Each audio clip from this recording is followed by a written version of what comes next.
다 함께 찬송가 324장, 찬송가 360장 찬양합니다. 찬송가 324장, 찬송가 360장 찬양하시겠습니다.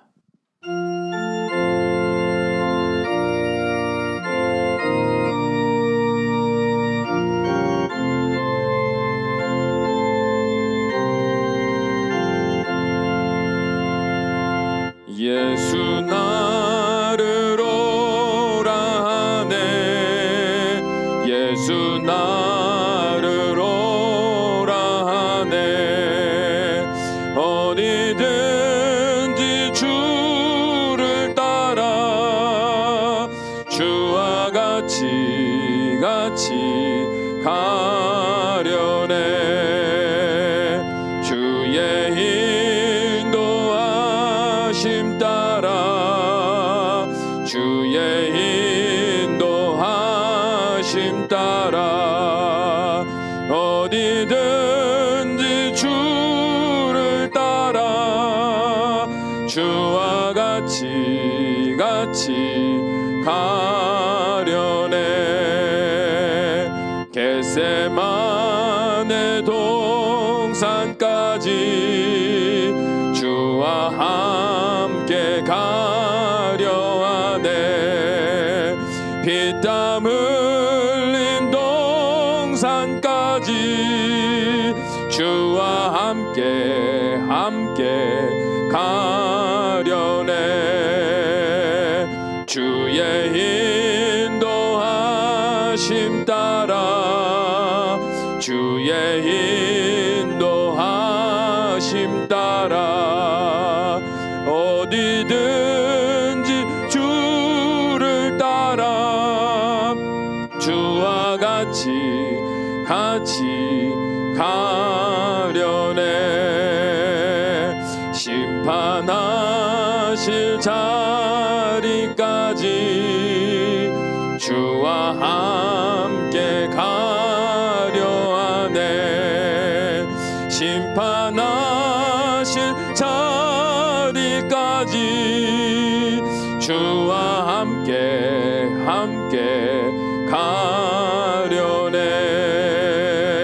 주의 인도하심 따라, 주의 인도하심 따라, 어디든지 주를 따라 주와 같이 가려네. 주가 크신 은혜 내려 나를 항상 돌보시고 크신 영광 보여주며 나와 함께 가시네.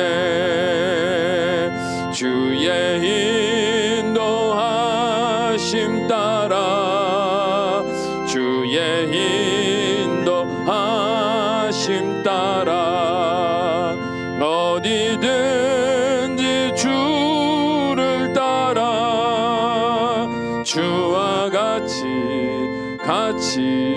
가려네. 아멘. 기도하십니다.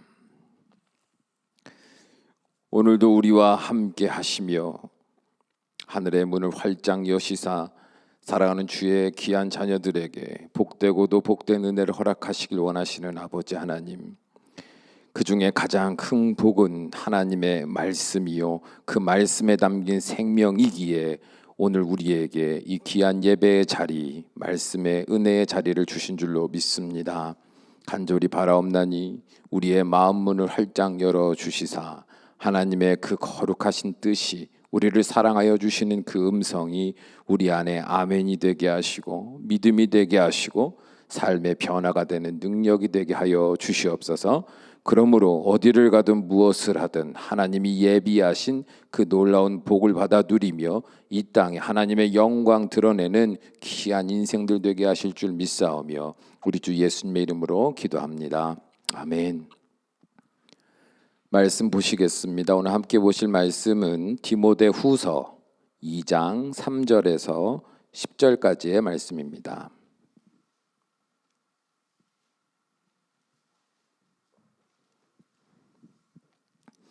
디모데후서 2장 3절에서 10절까지 말씀. 우리 한 목소리로 함께 읽습니다. 너는 그리스도 예수의 좋은 병사로 나와 함께 고난을 받으라. 병사로 복무하는 자는 자기 생활에 얽매이는 자가 하나도 없나니 이는 병사로 모집한 자를 기쁘게 하려 함이라. 경기하는 자가 법대로 경기하지 아니하면 승리자의 관을 얻지 못할 것이며 수고하는 농부가 곡식을 먼저 받는 것이 마땅하니라. 내가 말하는 것을 생각해 보라. 주께서 범사에 내게 총명을 주시리라. 내가 전한 복음대로 다윗의 씨로 죽은 자 가운데서 다시 살아나신 예수 그리스도를 기억하라. 복음으로 말미암아 내가 죄인과 같이 매이는 데까지 고난을 받았으나 하나님의 말씀은 매이지 아니하니라. 그러므로 내가 택함 받은 자들을 위하여 모든 것을 참음은 그들도 그리스도 예수 안에 있는 구원을 영원한 영광과 함께 받게 하려 함이라. 아멘.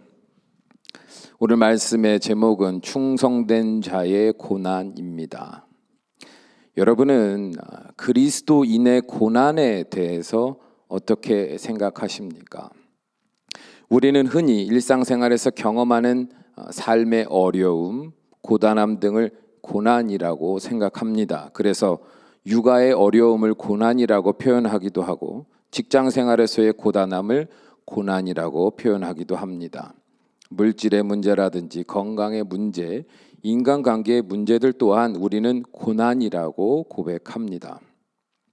그렇다면 성경에서 말하는 그리스도인들의 고난이 바로 이런 고난들일까요? 객관적으로 생각해 보십시오. 이런 고난들은 그리스도인들뿐 아니라 이 땅을 살아가는 모든 인류가 경험하고 있는 고난입니다. 한마디로 그리스도인이기 때문에 겪는 고난이 아니라 그냥 모든 인간이 겪는 고난들이다 이 말이에요. 우리는 그리스도인이기 때문에 받게 되는 고난을 고난이라고 말할 수 있어야 합니다.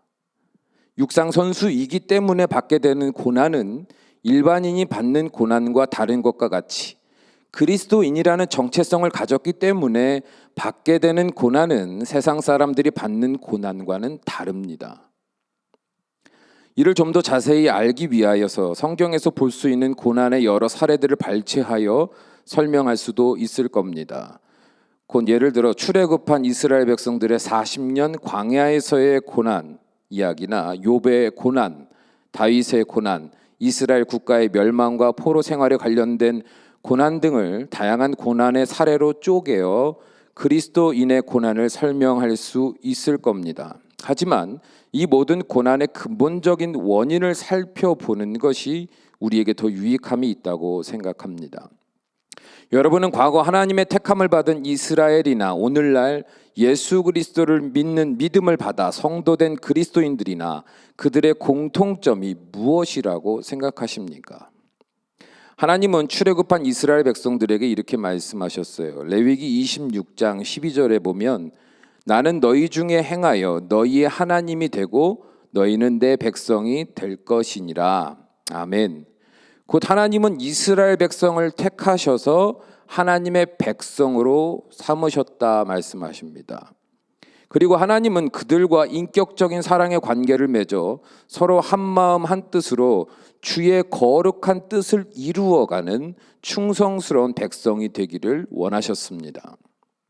그래서 하나님은 거룩한 주의 뜻을 이루어가는 백성이 되게 하시려고 하나님의 율례와 규례도 가르쳐 주셨습니다. 또한 불의한 나라와 백성들에게 하나님의 살아계심과 참 하나님 되심을 드러내게 하시려고 이스라엘 백성들에게 놀라운 힘과 능력을 주셔서 말도 안 되는 승리도 이루어가게 하셨습니다. 이스라엘이라는 나라의 차원에서의 전쟁이 아니었고 모든 전쟁은 누구의 전쟁이었냐면 하나님의 전쟁이었습니다. 그들의 복을 위하여 승리케 하신 것이 아니라 하나님이 하나님 되심을 드러내게 하시려고 하나님의 영광을 그들의 삶에 드러내게 하시려고 승리자 되게 하셨다 이 말이에요. 그러니까 이스라엘 백성은 누구를 위해 존재하는 거예요? 하나님을 위해 존재하는 겁니다. 하나님이 이스라엘 백성을 위해 존재하는 게 아니고요. 오늘날 그리스도인들도 마찬가지입니다. 하나님은 이 땅의 수많은 사람들 중에서 주의 거룩한 백성들을 세우셨습니다. 이스라엘을 넘어 땅끝까지 이르러 복음이 전파되게 하시고 온 땅 가운데 하나님의 백성들을 일으켜 세우셨습니다. 그리고 하나님은 그들에게 과거에도 상상할 수 없었던 완전한 속죄의 은혜를 예수님의 십자가 위에서 허락하심으로 하늘과 땅에 막힌 담을 허무셨습니다. 그뿐 아니라 거룩하다 칭하여 주신 주의 백성들의 심령에 하나님의 영이 직접 임재하셔서 통치하시는 은총까지 우리에게 누리게 하셨습니다. 여러분 이 사실을 믿으십니까? 하나님은 우주 어딘가에 계신 게 아닙니다. 다른 차원의 어딘가에 계신 게 아닙니다. 하나님은 성령 하나님으로 지금 우리 안에 임재하여 계신 줄로 믿습니다. 그렇다면 우리 안에 임재하셔서 하나님은 무엇을 하시려고 오신 걸까요? 우리의 삶을 더 복되게 하고 우리가 바라는 바를 이루어 주시기 위해서 저 하늘 보좌 버리고 우리 안에 오신 걸까요? 그렇게 생각하면 착각이죠. 아주 큰 착각이에요. 하나님이 우리를 위하여 오신 것이 아니라 우리를 통하여 하나님의 영광을 과거 이스라엘을 통하여 드러내셨던 것과 같이 하나님이 참 하나님이심을 이 땅에 보여주시기 위하여 그들의 삶에 역사하셨던 것과 같이 우리의 삶에도 마찬가지로 하나님이 하나님 되심을 드러내시기 위해 임재하신 줄로 믿습니다.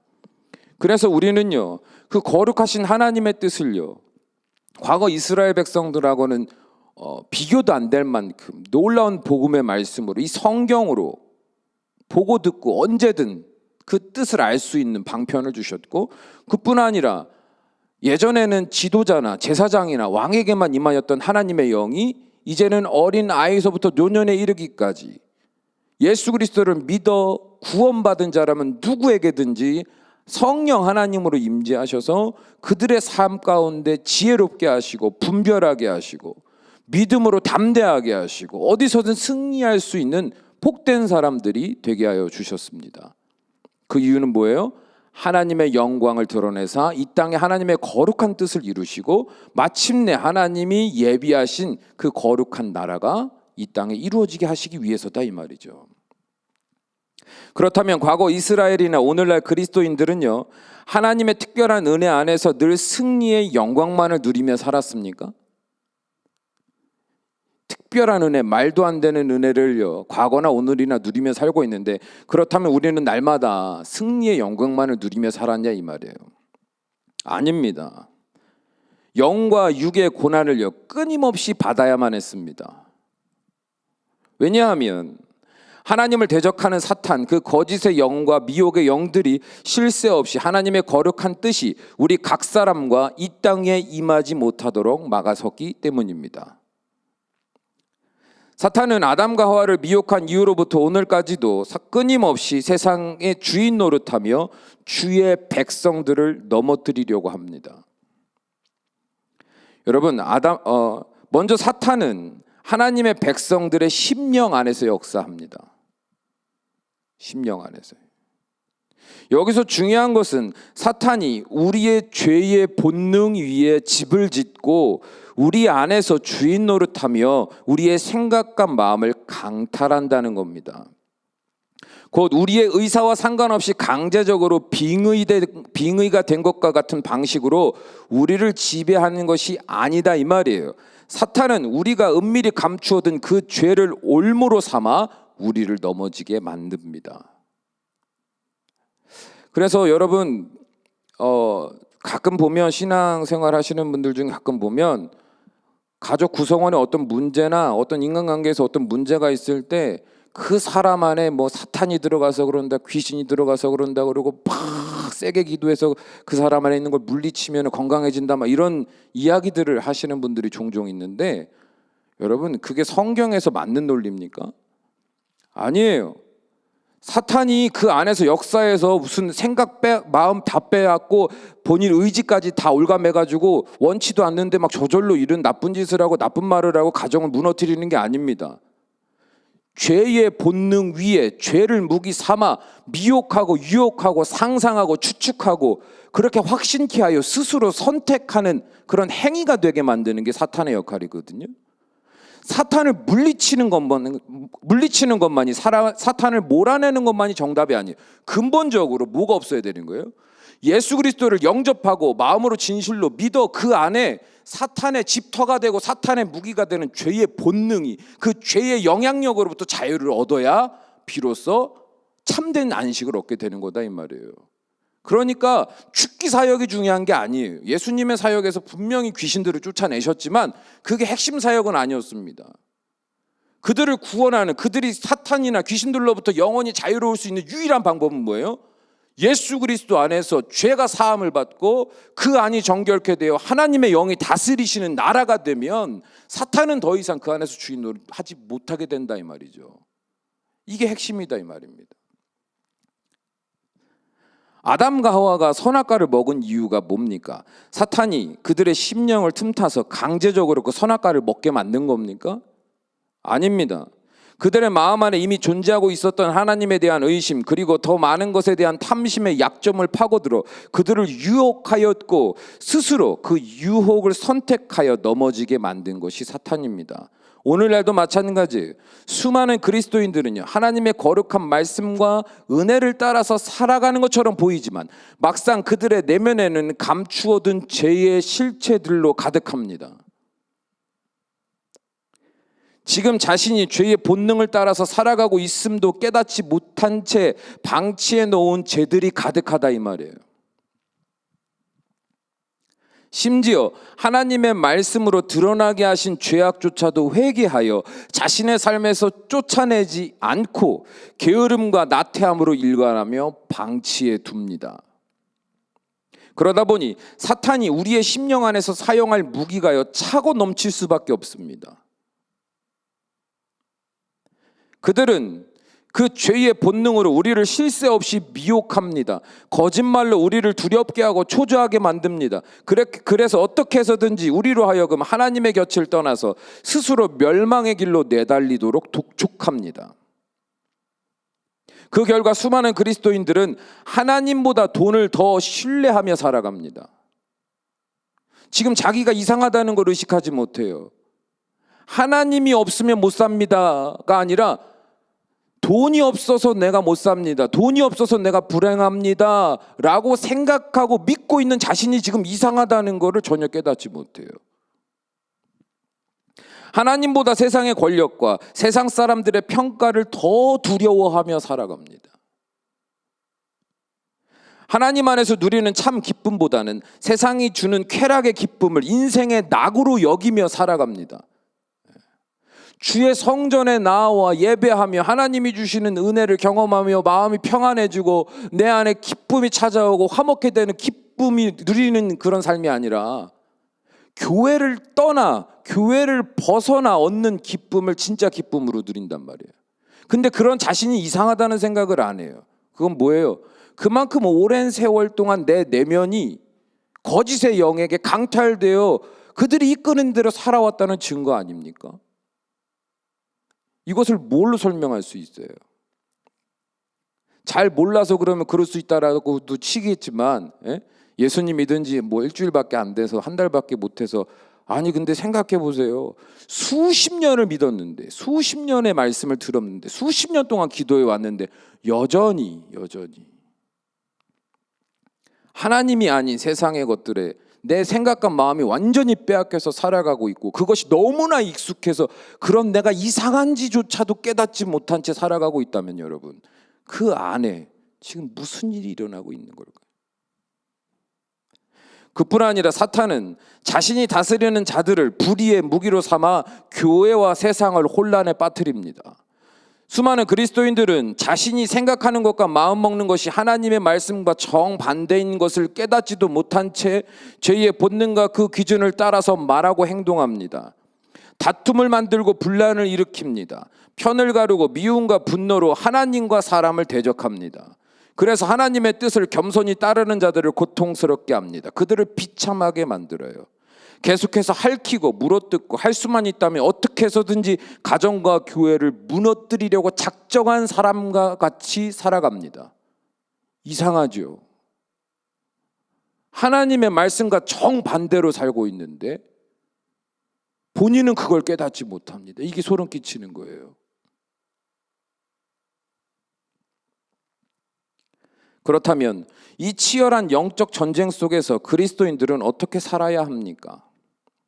사도 바울은 그 방법에 대해서 말하기보다는 우리 그리스도인들의 영적 태도에 대해서 먼저 이야기합니다.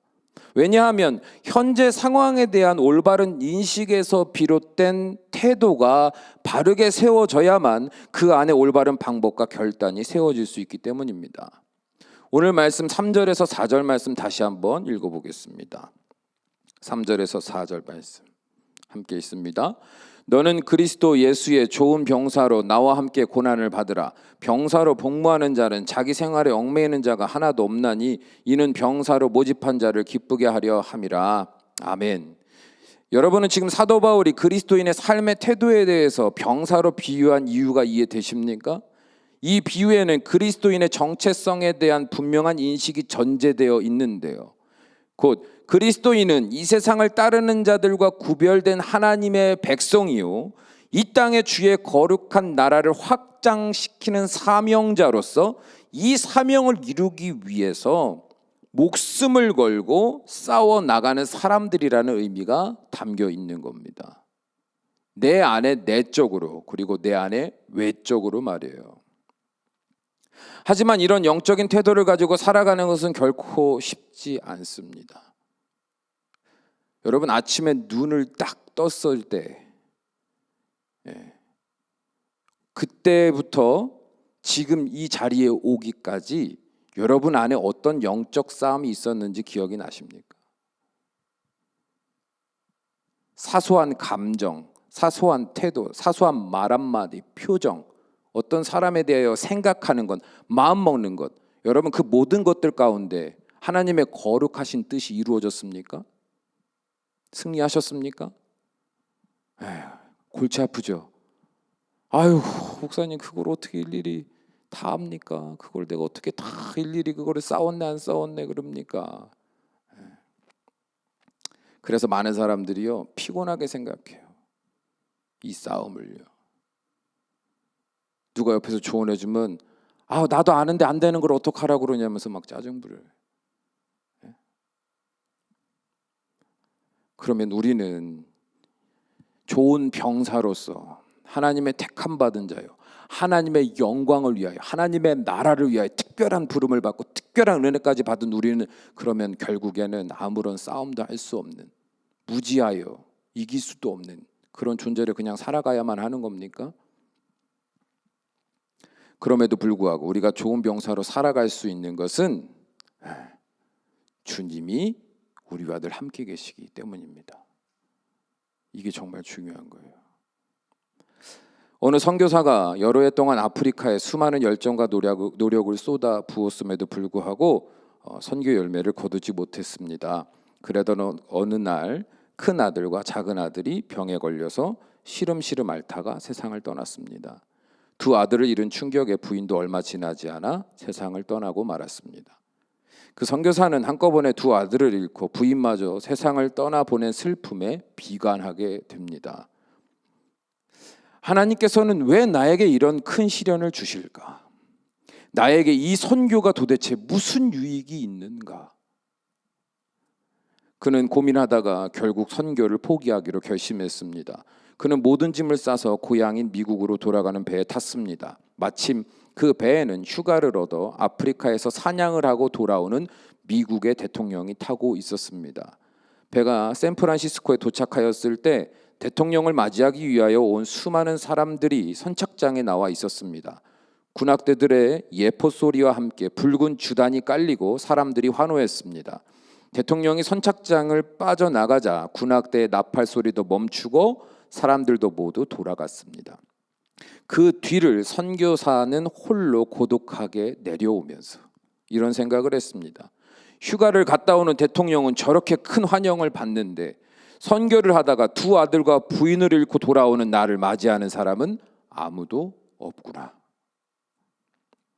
그리고는 고독감과 실패감으로 정신없이 거리를 헤맸습니다. 그때 어디선가 한 음성이 들립니다. 내 아들아, 너는 아직 고향으로 돌아오지 않았다. 내가 고향으로 돌아오는 날에는 군악대의 나팔 소리와는 비교도 안 되는 하늘의 천군 천사의 나팔 소리와 함께 내가 직접 너를 맞이할 것이다. 붉은 주단이 문제가 아니라 황금의 유리기를 깔고 내가 너를 마중 나오마. 사랑하는 내 아들아, 끝까지 충성하라. 이 음성을 들은 선교사님은 그 자리에서 한동안 하나님의 진리를 깨닫지 못하고 충성하지 못했던 죄를 깊이 회개했습니다.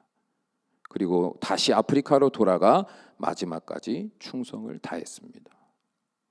여러분, 이 선교사님의 이야기를 들으면서 그의 마음에서 일어났던 영적인 치열한 전쟁이 느껴지십니까?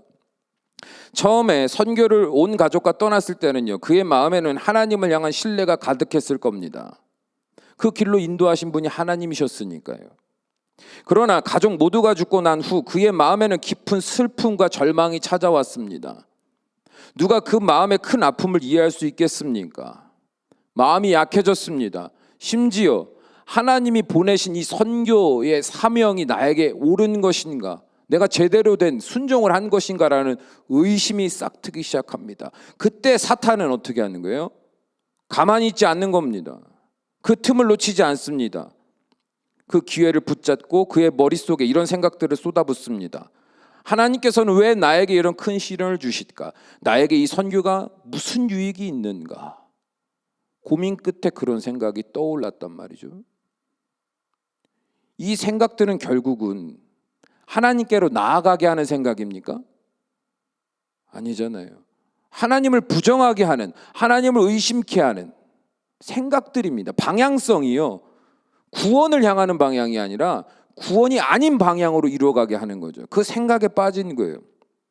이 생각은 끊임없이 그의 마음에 남아있는 작은 믿음을 공격합니다. 그의 슬픔을 더 극대화시켜 흔들어댑니다. 그리고 이내 스스로 선교를 포기하게 만들어 버렸습니다. 선교를 누가 포기했어요? 스스로 포기했잖아요. 하지만 아직도 그의 마음에는 작은 미련이 남아 있습니다. 과연 이 선택은 옳은 것일까 하는 영적인 부담감이 있어요. 하지만 그때에도 사탄은 쉬지 않습니다. 그리고 환호받는 대통령을 보며 이런 생각을 불어넣습니다. 휴가를 갔다 오는 대통령은 저렇게 큰 환영을 받는데 선교를 하다가 두 아들과 부인을 잃고 돌아오는 나를 맞이하는 사람들은 아무도 없구나. 영적인 그 부담감, 그 작게 남은 그 흔적마저도 가만히 내버려 두지를 않습니다. 다시 일어나지 못할 만큼 그 마음을 산산조각 내버립니다. 그래서 정처 없이 헤맸다 말하지 않습니까? 거리를 헤매는 거예요. 목적지도 없어요. 삶의 의욕도 없어요. 모든 것이 다 망가져 버린 겁니다. 일어날 힘이 없습니다. 회복할 힘이 아예 없어요. 회복하고 싶어도 도대체 어디서부터 어떻게 회복하겠습니까? 그 상황을 한번 내가 그 상황이라고 생각해 보세요.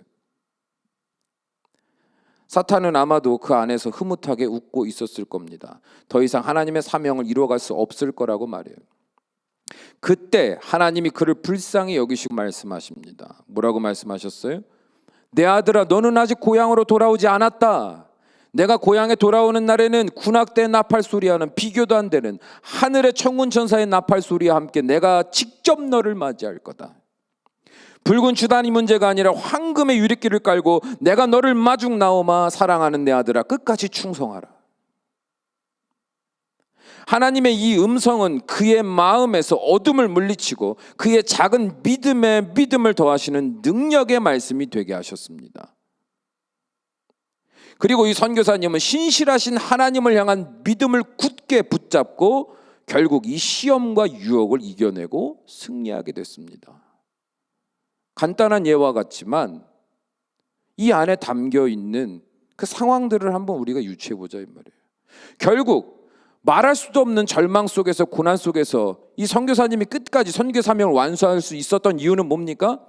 자기의 결단입니까? 고난이 해결되는 좋은 상황이었습니까? 아니에요. 그를 붙들어 일으킨 건 하나님의 말씀, 하나님의 음성이었습니다. 이 얼마나 치열한 싸움입니까? 자기의 삶에 얽매이지 않고 자기의 감정에 빠지지 않고 주님이 주시는 약속의 말씀을 붙들고 치열하게 자신과 싸우는 이 모습은 절대로 가볍게 웃으며 상상할 모습은 아닙니다. 눈으로 보지 못해서 그렇지 만약에 그의 영혼을 겉으로 빼내어 볼 수 있다면 치열한 전쟁으로 인해 온몸에 상처와 피를 뒤집어 쓴 형상이었을 겁니다. 그러나 놀랍게도 주님은 말씀으로 그 모든 상처와 아픔을 치유하시고 더 나아가 이전보다도 강건하게 하셔서 싸우고 싸워도 이기는 자가 되게 하여 주셨습니다. 그래서 사도 바울은 9절과 10절과 같이 9절에서 10절의 말씀과 같이 고백합니다. 우리 9절에서 10절 함께 읽습니다. 복음으로 말미암아 내가 죄인과 같이 매이는 데까지 고난을 받았으나 하나님의 말씀은 매이지 아니하니라. 그러므로 내가 택함 받은 자들을 위하여 모든 것을 참음은 그들도 그리스도 예수 안에 있는 구원을 영원한 영광과 함께 받게 하려 함이라. 아멘. 우리는 연약하여 넘어져도 하나님의 말씀은요 살아서 우리를 살리신다 고백하는 거예요. 이거는요 경험적 고백입니다. 경험적 고백. 지금 이 디모데후서를 쓸 때 사도 바울은 어디 있었다 그랬어요? 로마 감옥에 두 번째 이제 안에 갇혀 있는 거예요. 이제는 얼마 뒤면 죽어요. 더 이상 방법이 없습니다. 몸도 늙었어요. 지쳤어요. 사람들도 떠나갔습니다. 근데도 자신은 매어 있으나 하나님의 말씀은 매어 있지 않아. 세상 사람들이 힘으로 사탄이 고난으로 내 인생을 최악으로 바닥으로 올가매어 내던졌을지라도 하나님의 말씀도 같이 내던져지는 게 아니다 이 말이에요. 하나님의 말씀은 살아 그러한 나를 어떻게 한다는 거예요? 일으킨다는 겁니다. 여러분 힘들 때요 목사님 힘들어서 말씀 본 힘도 없어요. 힘들어서 예배 드릴 힘도 없어요. 마음이 너무 괴로워서 아무것도 하고 싶지 않아요. 제일 미련한 생각이에요. 하나님의 말씀이 나를 살리는 거거든요. 문자를 말하는 게 아니에요. 사람이 말하는 어떤 문맥이나 논리를 말하는 게 아닙니다. 말씀 자체가요 우리 안에 살아있어 생명이 된다 이 말입니다. 도저히 나는 그 어둠 속에서 그 절망 속에서 그 실패 속에서 나는 도저히 긍정적인 생각을 할 수 없습니다. 나는 도저히 하나님의 거룩함을 상상할 수 없다니까요. 그게 우리의 현실입니다. 그러한 우리의 현실을 보면 하나님이 혀를 차시고 형편없다 질책하시고 실망하시는 게 아니라요. 하나님은 그런 모습을 안타까워하시며 그럴 수밖에 없는 연약한 우리를 불쌍히 여기시며 어떻게 하십니까? 말씀으로 손을 내미시는 거거든요. 잡고 일어나라고. 여러분 잘 생각해 보세요. 영적으로 언제 가장 침체돼 있던가? 예배 생활 엉망으로 할 때예요. 기도 생활 엉망으로 할 때입니다. 말씀요 일주일에 그거 한 장 보던 것도 안 보던 그때를 떠올려 보십시오. 그때 우리의 영혼은 바닥으로 곤두밭질 쳤어요. 말씀인 겁니다. 말씀. 하나님의 음성을 붙들고 일어설 때 그 음성이 우리를 붙잡아 일으킬 때 우리는 비로소 이 싸움에서 이기는 자 되는 겁니다. 사랑하는 여러분, 우리는 그리스도인입니다. 하나님의 택함을 받은 백성이요 그의 보혈로 모든 죄가 사함을 받아 하나님이 직접 임자하여 다스리시는 거룩한 백성입니다.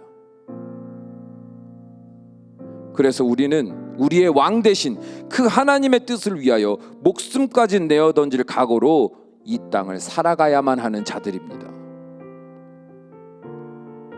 물론 이런 영적인 각오는 우리의 결단에서 비롯될 수 없습니다. 오히려 우리는 연약하고 미련하여 작은 죄의 유혹만 찾아와도 대번에 넘어지고 포기하는 자들일 뿐입니다. 그러나 그때마다 우리의 믿음을 새롭게 하시고 우리의 영혼을 강건하게 하시는 하나님의 생명의 말씀을 간절히 소망하십시오. 그거 아시죠?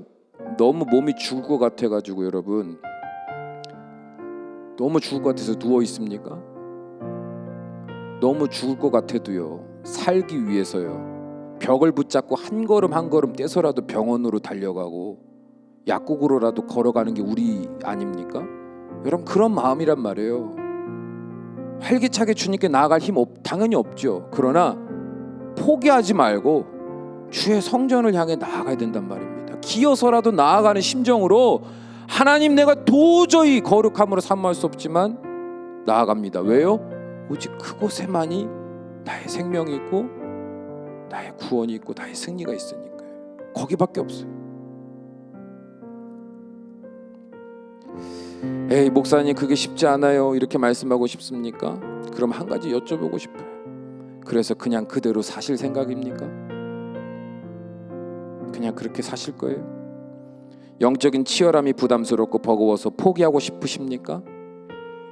만일 우리가 그런 아니란 생각으로 신앙생활을 하게 된다면 결국 우리는 이미 승리를 얻은 자임에도 불구하고 허무하게 패하여 멸망당하는 결국을 맞이하게 될 겁니다.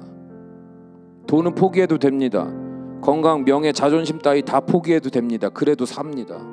그러나 구원을 포기하면, 천국을 포기하면 우리는 모든 것을 영원히 잃는 겁니다. 삶의 다양한 고난이 찾아왔을 때 그 고난을 해결해 달라고 구하기 전에 먼저 그 고난 따위에 더 이상 흔들리지 않는 믿음을 간절히 구하십시오. 세상의 유혹과 시험을 분별할 영적인 지혜를 간절히 구하십시오. 그리고 이 모든 일을 이루시는 성령 하나님과 친밀한 관계가 뚜렷하게 경험될 수 있는 은혜를 구하십시오. 이런 좋은 병사로서의 태도를 가지고 오직 주님만 붙들고 끝까지 그 싸움을 포기하지 않을 때 주님은 우리 안에서 놀라운 능력을 베푸사 우리로 하여금 하나님의 백성다운 승리를 맛보게 하실 줄 믿습니다. 우리가 가는 곳곳마다 살아계신 하나님의 영광이 증거될 겁니다. 우리 모두가 충성된 병사로서 평생을 살아가며 하나님께 드릴 향기로운 열매로 가득한 인생들 되시기 바랍니다. 이 시간 함께 기도합니다. 주님, 제가 좋은 병사로 쓰임받을 수 있도록 주님, 제 안에 분명한 정체성을 깨닫게 하시고 주님, 주의 말씀이 제 삶의 무기가 되고 능력이 되고 지혜가 되고 이 세상을 자유케 하는 그 복음의 능력이 우리의 삶에서 경험될 수 있도록 우리를 붙드시고 강권하여 주시옵소서. 우리 간절한 마음으로 함께 기도합니다. 사랑과 은혜가 충만하신 우리 아버지 하나님, 우리는 연약하고 미련합니다. 하나님의 특별한 은혜 부르심을 받은 자라 할지라도 아버지, 여전히 우리는 미련하여 날마다 작은 시험이 오면 넘어집니다. 작은 유혹 앞에서도 넘어집니다. 그러고서는 마치 모든 것을 실패한 사람처럼 좌절하며 세상 이리저리 방황하는 어리석은 인생들입니다. 아버지, 그때에 주님은 우리에게 말씀하십니다. 우리에게 손을 내미십니다. 내 손을 잡으라. 내가 말씀으로 복음으로 너를 새롭게 하며 내가 복음의 칼날로 너를 치유하며 회복하며 내가 복음의 빛으로 어둠을 물리쳐 너로 일어나 하나님의 귀한 뜻을 이루는 자 되게 하리라. 아버지께서 우리에게 말씀으로 아침과 저녁 구름 기둥과 불 기둥으로 아버지여 한낮에도 한밤중에도 언제든지 주의 말씀 앞에서 아버지 언제든지 잠자리와 승리할 수 있는 놀라운 기회들을 베풀어 주셨건만 우리가 믿지 아니하여 의심함으로 자신이 이기려 하고 자신이 이기려 하는 어리석은 인생을 반복하며 살고 있지는 않는가? 아버지, 불쌍히 여겨주시사 아버지 주의 말씀 붙들고 주의 음성 사모하며 승리해가는 복된 인생도 될 수 있도록 아버지 믿음 위에 믿음을 더하여 주시옵소서.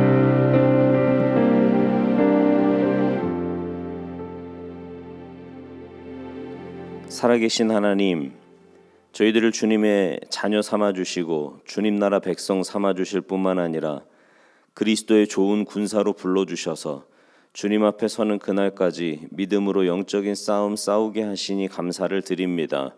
때때로 연약한 저희들 넘어지고 또 지치고 낙심할 때도 많이 있지만 오히려 그럴 때마다 주님의 말씀 붙잡고 새 힘 얻게 하시며 주님 바라봄으로 주님 주신 은혜 가운데 날마다 믿음으로 승리하는 복된 인생들 다 되도록 은혜 위에 은혜를 더하여 주시옵소서.